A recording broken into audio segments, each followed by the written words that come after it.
The following podcast is a part of RadioMisfits.com.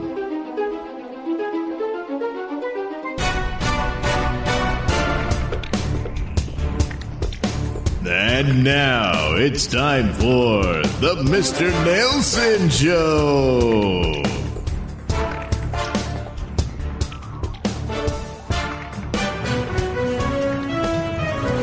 This is a Nailsin News Bulletin.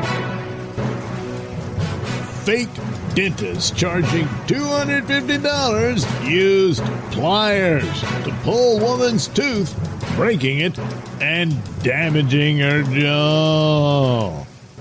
Hello, I'm Mr. Nailsin. Cesar Augusto Perez Maya, 47, stands accused of practicing dentistry without a license and aggravated assault. Houston police said he was performing dentistry services out of his apartment. The incident in question occurred on September 30th, 2024. The victim said Maya put her under anesthesia to pull out one of her teeth, but he allegedly broke her tooth and damaged her jaw. She reportedly ended up in the hospital. Neighbors told the outlet he was charging people $250 and up for his work. Police filed charges against Maya. He remains at the Harris County Jail on $90,000 bond. Maya was also arrested in February after he allegedly attacked a woman with a screwdriver. She said he confused her for the mother of a woman who smashed his car windows. I was sitting down, and he came out with a screwdriver and was assaulting me. We had to call the cops, and when the cops came, he was still on a rampage, said the victim Alejandra Moncada. Last year, the American Dental Association warned patients to steer clear of unlicensed dentists. Unsupervised dental treatment from unlicensed individuals has the potential to cause damaging complications for patients, and any dental procedure that may alter the physical structure of an individual's teeth, gums, or jaws without the supervision of a dentist has the potential to cause irreversible harm. Each state requires dentists to be licensed. Arrests of unlicensed dentists are cropping up around the country.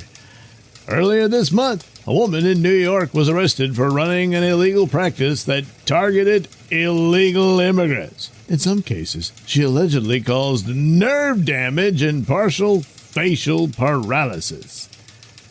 Houston police also arrested a fake dentist last year who was advertising her services on TikTok. Cops allege the woman replaced 16 of the victim's teeth, but because they were not set correctly, the victim was in a lot of pain and one of the teeth fell out. Well, this whole case seems to be about as rotten as a bad tooth. This has been a Nailsin News Bulletin.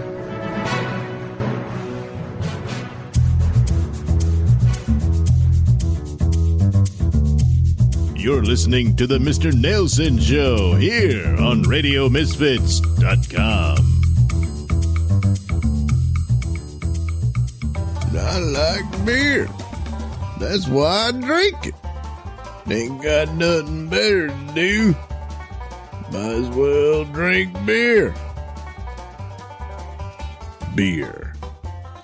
Did the CIA confirm the existence of the Ark of the Covenant by way of remote viewing, otherwise known as ESP? Perhaps, but maybe not.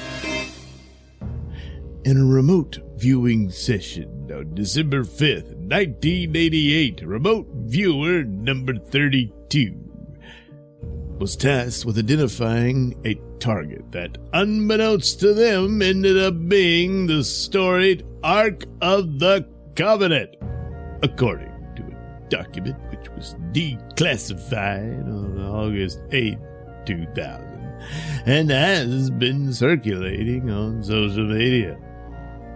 Logistically, when a remote viewer is tasked with searching for a target, the desired object is written down on a piece of paper and put into an envelope.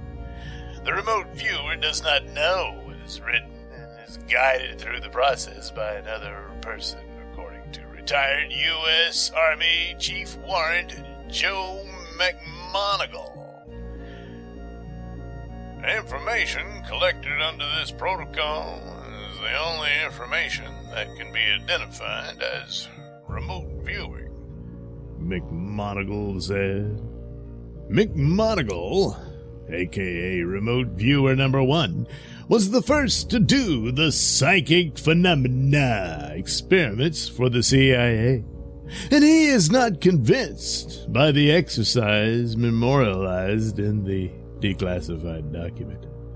Remote Viewer Number 32's vision described the secret Middle Eastern location of the object, which they don't know is the Ark. But they say it's protected by entities.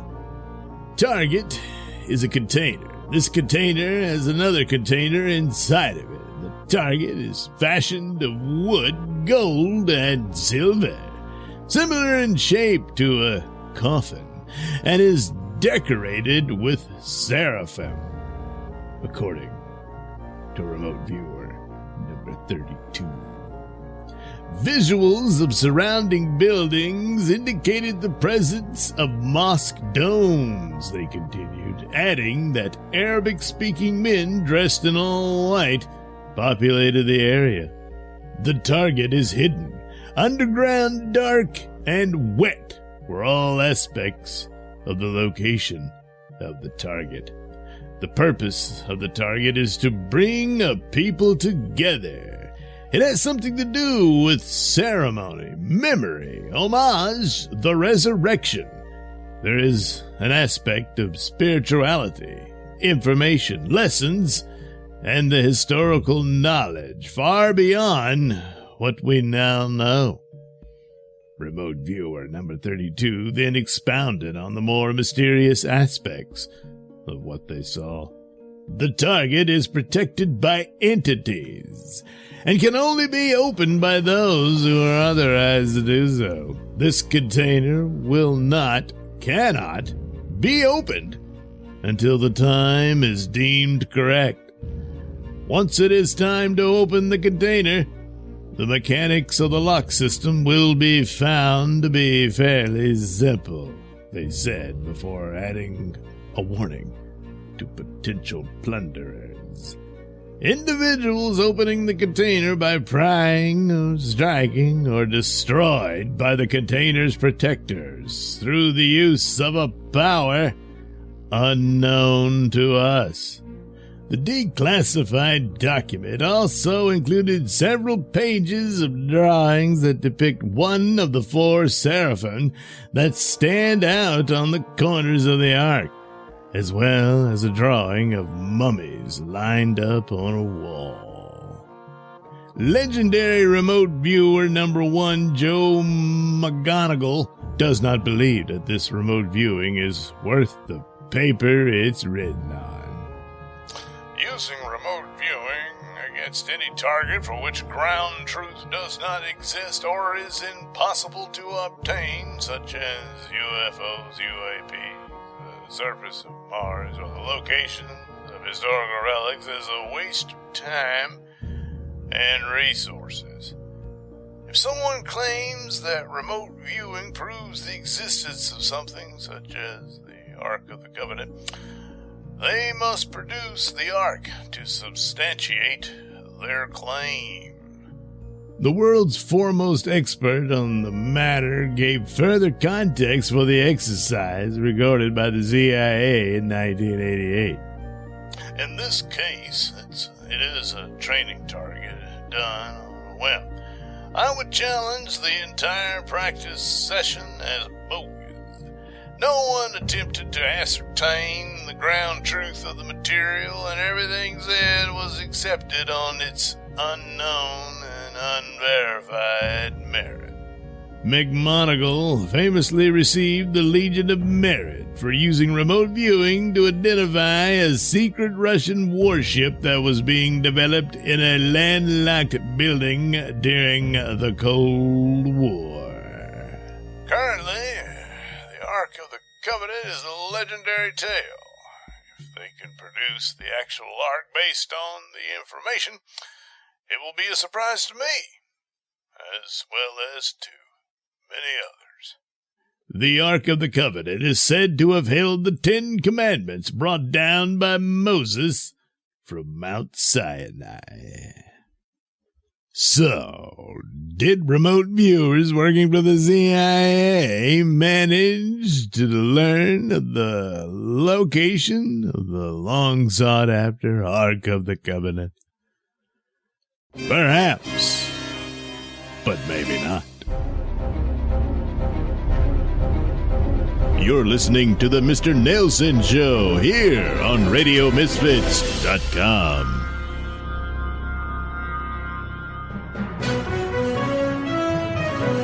This is a Nailsin News Bulletin. Jealous doctor sentenced for torching home belonging to the 99-year-old grandmother of her ex-boyfriend's new flame. Hello. I'm Mr. Nailsin. A Pennsylvania doctor is headed to prison after she sent threatening flyers and set fire to the porch of a home belonging to the 99-year-old grandmother of her ex-boyfriend's new love interest. Amy Cohen, 36, was sentenced to 11 months to 23 months behind bars after she pled guilty to arson, making terroristic threats, stalking, and recklessly endangering another person. Prosecutors gave her credit for the 6 months she served at a mental health facility. Her attorney asked the judge for probation. It's in everyone's interest that she continue to heal and get better, Lawyer John McMahon said. not backslide and go to jail and lose the benefit of all this treatment. That doesn't make sense. Montgomery County Judge Wendy Rothstein said Cohen needed to take accountability for her actions.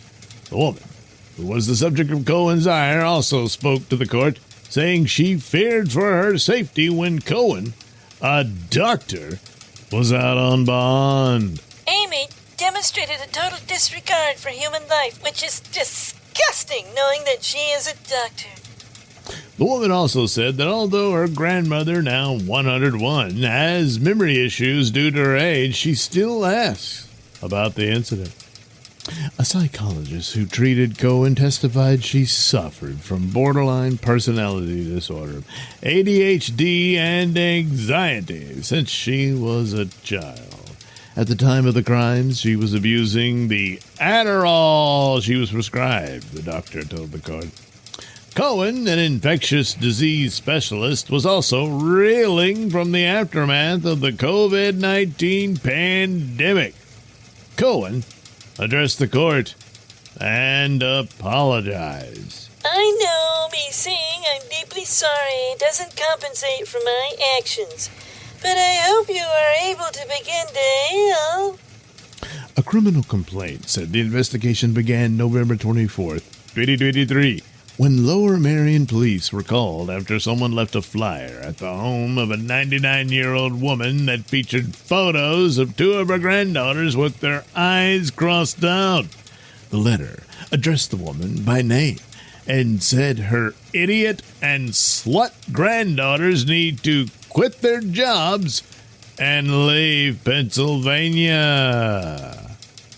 We know what they've done.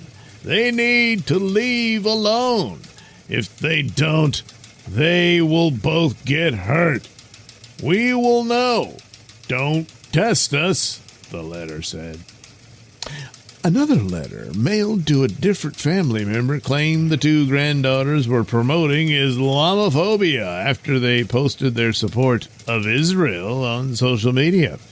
Their pictures were on the flyer, which said, "We know where they lived and worked. They are disgusting, the letter said. If they don't leave Pennsylvania, they will both get hurt. Don't test us.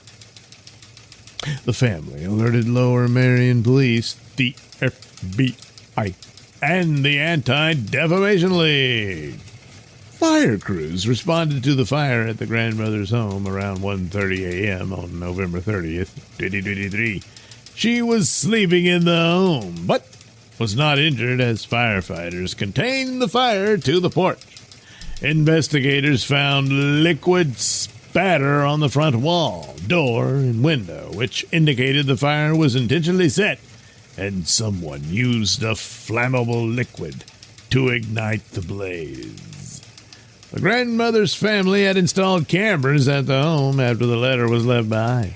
Videos reportedly showed the female suspect, small in stature, wearing a dark medical mask, black headband, and clear safety glasses, winter coat, pants, and Ugg boots, holding lighter fluid and a stick lighter. After she lit the fire, the suspect emptied the bottle of lighter fluid on the porch. The fire burned so brightly that the camera turned from night mode to day mode, thus illuminating the victim's face. The victim's face? Wouldn't it illuminate the perpetrator? I don't know. The family reviewed the video footage, and the boyfriend of one of the homeowner's granddaughters, who had previously been threatened, recognized the suspect as someone he used to date. You know, Cohen. The boyfriend said he and the victim's granddaughter met in June, and while he was seeing other people, the two agreed by late summer that they would become exclusive. He had been dating Cohen for about 6 months, but broke it off, and she did not take it well. When he said he did not want to see Cohen anymore, she became very emotional. Cohen told him in early September 2023 that she wanted closure and asked that they meet up at a coffee shop to talk. He agreed. During the meeting, he said Cohen began to cry and said she loved him, but he reiterated that the relationship was over. When he reviewed the video camera of the fire, he told investigators he believed it was Cohen who said it. Lower Merion Police and the FBI contained surveillance footage from Cohen's apartment complex that showed her vehicle entered the parking garage not long after the fire. She was also wearing similar clothing to the person in the video who set the woman's porch on fire. Detectives then obtained numerous search warrants, and they were fruitful. Investigators went to Bryn Mawr Hospital, where Cohen worked. She was wearing the black headband she was wearing when she allegedly set the fire. She also had a notepad with several elementary schools in the Philadelphia area, some of which were crossed out. Her ex-boyfriend's new girlfriend is an elementary school teacher. In Cohen's car, cops found a black surgical mask, clear safety glasses, matches, and 2 lighter fluid boxes. Detectives also allegedly found Ugg boots and other clothing similar to the ones that the arson suspect wore. A note with the address of the grandmother and copies of the threatening flyers. It is believed by her affiants that Amy Cohen engaged in a pattern of stalking against the victims listed herein, detectives wrote in the complaint. Amy Cohen communicated specific ideas in writing that were intended to make the victims feel threatened, and specifically included language that related the threats to the victims' Jewish faith. Cohen knew the grandmother was home when she set the fire. Cohen's medical license was suspended and has since expired. No doubt about it, whatever the outcome, Cohen's career went up in smoke. This has been a Nailsin News Bulletin.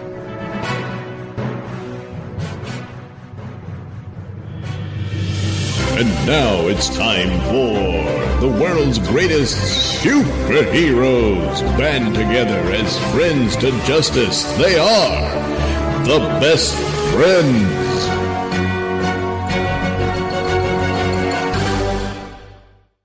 Early one morning at the Hall of Superdom. No better way to start the day than a nice view of the sweetest cheeks on earth. Yeah, I hear you, best man. Maid of honor sure makes it easy to rise and shine. Hey, watch your mouth, Pool Man. My admiration for my girlfriend's assets is not an invitation to your crude, sleazy commentary. And by the way, I can smell the beer sweating through your pores. I'm sick and tired of having to deal with your slacking off around here. We're superheroes, damn it! How are we supposed to maintain a stellar reputation when one of us passes out or poops his pants on occasion? I don't know. You don't know, huh? Well, I do. Either you get your act together, or I'll give you the boot. A team operates with teamwork, and I can't have a member of my team face down in a pile of his own puke in the middle of a crisis. Are you listening? You understand me? Yeah, I understand, man. I'm sorry. Yes, you are sorry, Pool Man. The trick here is for you to stop being sorry and be a man who can stand tall in his tights. Hey, what is it, Wingman? General Wilcox is on the horn. Says he's got a mission for us. All right, we'll be right there. And soon, several members of the Best Friends, including Best Man, Wingman, Pool Man, Maid of Honor, Dynamofo, and Rocket Man, are assembled in the operations room of the Hall of Superdom. Best Friends, we need your help. It appears one of our oil rig platforms in the Gulf of Mexico is currently under attack by a giant sea serpent. Oh, great. Another ocean job. Damn it, it takes forever to get the stench of seawater out of my tights. Well, wait a minute. Pool Man, what is your element? This mission's right up your alley. Plus, your suit is made of rubber. Yeah, that's right, Dynamofo. Yes, you make a good point there, Dynamofo. Very well, Pool Man, this mission is yours. However, upon your return, I'll expect an in-depth analytical report on the entirety of the mission. All right. And soon, Pool Man is streaking across the surface of the Gulf of Mexico on his jet ski. Damn stupid best man. Always putting me down in front of everybody. Especially Maid of Honor. Asshole. I mean, Maid of Honor might see me differently if Best Turd wasn't messing me up all the time. Damn it.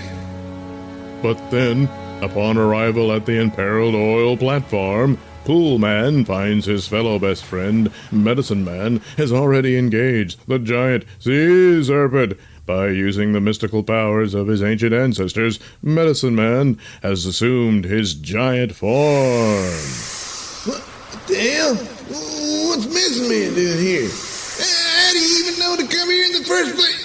Oh, wait a minute. Damn it. Best Man did it to me again. Hey, Medicine Man. Oh, Pool Man, didn't notice you there. Yeah, hey, good job with the big snake there. I guess I'll go down below and check on any damage done to the drilling apparatus. Oh, yeah, sure. Good idea. And so, Pool Man dives down into the depths of the water to inspect the oil platform's drilling apparatus. Damn, dumb village people looking, well, it ain't Medicine Man's fault. It's Best Man. He only undercutting me. Undercutting my own job here. How the hell am I supposed to prove my goodness if he's going to be undercutting me? I just got to wrap this up. It doesn't look like it did much damage to it. It just wrapped around it. Wait a minute, what's that? It looks like a pile of It is. It's a pile of giant eggs. Oh my God. She's just a mother protecting her young. I gotta get back to the surface and tell Medicine Man before he does any more harm. But as Pool Man reaches the surface... Hey, Medicine Man. It's all a misunderstanding. She's just trying to protect her babies down below. But as Pool Man tries to plead his case to Medicine Man's mighty grip squeezes on the neck of the serpent until the serpent's head explodes. What's that, Pool Man? I couldn't hear you over the screams and struggles of the serpent's exploding head. Oh my God. Later, at the Hall of Superdom, within the break room of said Hall of Superdom, we find Best Man, Maid of Honor, and Fireman deep in discussion. And, well, so since that kid trying to copy my fire powers set himself on fire, well, of course, a lot of fire departments throughout the nation would appreciate it if I stop wearing the fire helmet as part of my fireman outfit. And they also wanted me to change my name, Fireman, but I mean, fire powers is what I've got, so what else am I going to call myself? So, as a compromise, yes, I no longer wear the fireman's helmet as part of my outfit. I just wear the mask. Well, that's something there, Fireman. Hey, guys. Huh?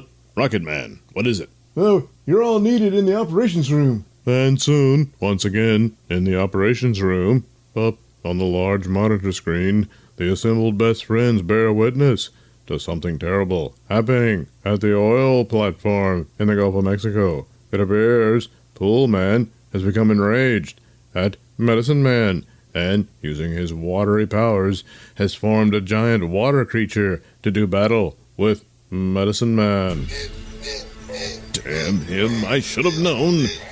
Even when I provide a chaperone, I still can't trust Pool Man to do a simple mission of taking care of a giant sea serpent. Oh boy, alright, we gotta deal with this. Maid of Honor, Fireman, you're with me. Let's get over there. And soon, Fireman, Maid of Honor, and Best Man can be seen flying over the skies of Gulf of Mexico. And upon their arrival, they see still Pool Man using his giant water monster to battle Medicine Man. Alright, gang. Fireman, use your fire powers to turn that giant water monster of Pool Man's into a cloud of steam. Maid of Honor, you use your healing powers to tend to Medicine Man's injuries. And as Pool Man drops to the platform below, well, I'll deal with him. And soon, the best friends go into action. Fireman swoops down and aims for the center of Pool Man's water monster. With a single blast of flaming plasma, the water creature is suddenly reduced to a giant cloud of steam. And soon, Pool Man, no longer within his giant water creature, plummets down to the platform. What the hell's going on? Damn it, Fireman!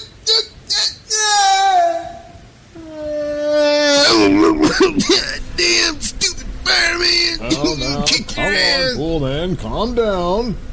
Screw that! You think you got the better of me by turning my water monster into steam? Guess again, flaming boy. Look around. I got a whole ocean of ammo to turn on you. You'll do nothing of the sort. What? Damn it! This man, I'll kick your ass too, butthole!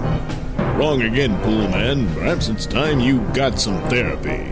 Electroshock therapy. Suddenly, lightning bolts spring forth the body of Best Man, specifically from his forehead and, most disturbingly, his crotch. Both bolts strike the form of Pool Man, who immediately collapses and convulses, writhing and screaming in agony.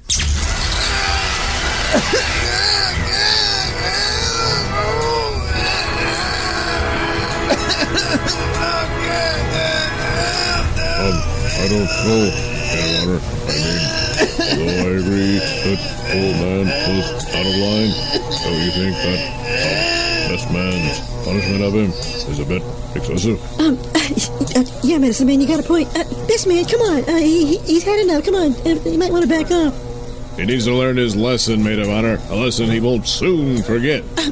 Yeah, but look, we're on display here in front of all the civilian workers at the platform here. I mean, come on.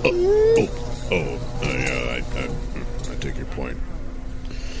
Whew. All right. Medicine Man, any idea what it was that may have set Pool Man off? Not really, Best Man. When he arrived, everything seemed fine, until after he dove down below under the water to see if there was any damage to the drilling apparatus. Then he came back to the surface and was completely out of his mind, angry, and then attacked me. That sounds strange. I'll use my best vision to take a look at what's going on down below. Let's see here. It doesn't look like much except for that pile of... But good Lord. It is a pile of giant eggs. Oh my God, that could only mean that Caesar was only trying to protect her young. No wonder Pool Man was so upset. Best friends, hi, I'm Larry. I'm the foreman here, and I just, on the behalf of all the workers, I just wanted to thank y'all for saving our lives from that big nasty snake. And so I did. Hey, what's going on? Put me down. This is all your fault. What are you talking about?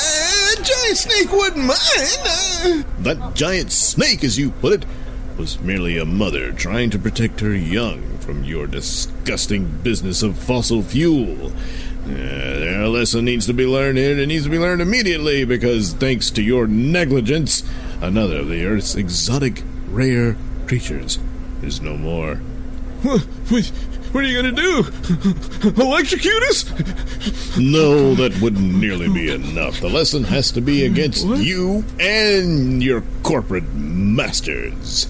And so, Best Man leaps into the air and then circles down underneath the giant platform, and using his amazing super strength, he lifts the entire oil platform out of the water and into the sky and tosses it far, far into deep space.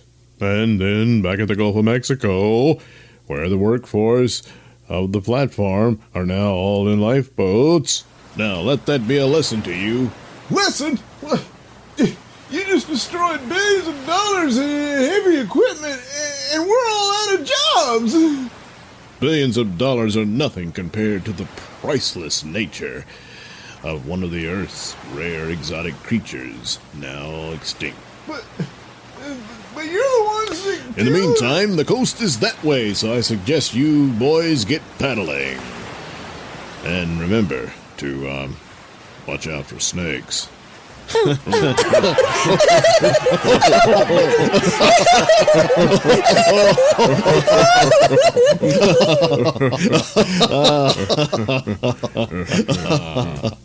Thus ends another amazing adventure of The Best Friends. Best Friends is a Nailsin production. All characters are written and performed by me, Douglas Nailsin, with music by Kevin MacLeod and other public domain sources.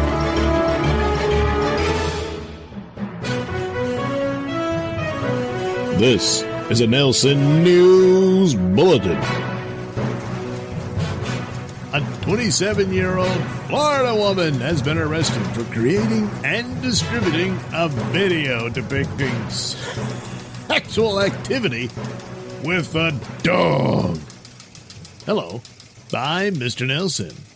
Logan Gominski was taken into custody by the Marion County Sheriff's Office on charges of sexual activity involving an animal and filming sexual activity involving an animal. The investigation began on January 28, 2025, when MSSO Major Crimes Detective Jordan Batts received an anonymous tip about a video posted by Kaminsky on Instagram. Detective Batts' investigation uncovered multiple photos and videos of Kaminsky with the abused animal, confirming her involvement.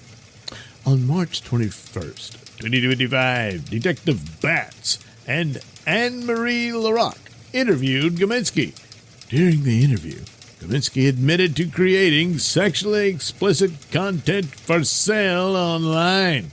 She confessed to filming and sharing the video involving the dog with another social media user who paid her $500 for the content. Kaminsky also admitted to engaging in sexual activity with another dog and confirmed that videos of both incidents were stored on her cell phone. Kaminsky was arrested and transported to the Marion County Jail. So that's her price, $500. Yeah, well, bad enough she abused her own dog, but it's going to be even worse for the poor fellow when he finds out she cheated on him with another dog. This has been a Nailsin News Bulletin. The views and opinions expressed during the Mr. Nailsin Show do not necessarily reflect those held by RadioMisfits.com. So, any complaints and or comments should be sent to @Mr. Nailsin on Twitter, where they will be promptly ignored and or blocked.